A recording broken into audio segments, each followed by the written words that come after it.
Hi.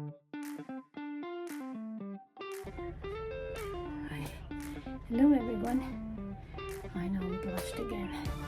Pretty hot day, and this is Tuesday and we're still trying to get the boat ready.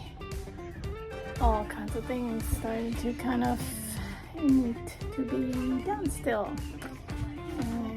And let me just show you one thing. Everybody has been kind of looking for that boards for the cabins. New one is here. Here are our boards. This is our cabin.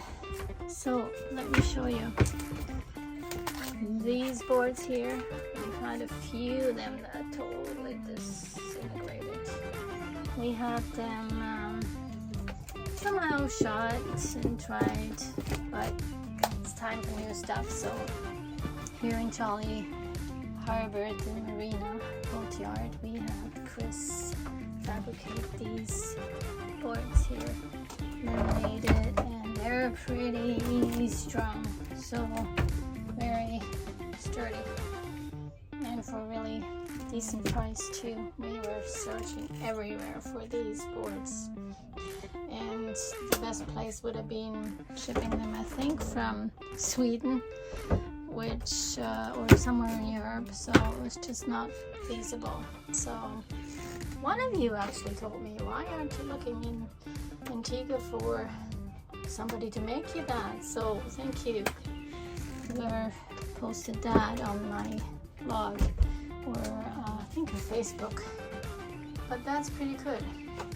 It worked out pretty good. So talk to your local wood guy that you have in the marina to fix this kind of stuff. It does work. So I'm just gonna use the extra one as an extra support. Why throw it out, right? But anyways, it's another hot day and work is not done yet, so we're putting the bimini together, and yes, hopefully we'll be ready for next Saturday. Well, actually we will be ready because this all will be nice. We'll be ready for our crew to come. So in the meantime, there was lots of polishing, lots of stuff to be done. Anyways, we'll see you soon. Bye. Antigua is a beautiful place to be. All right, back to work I go.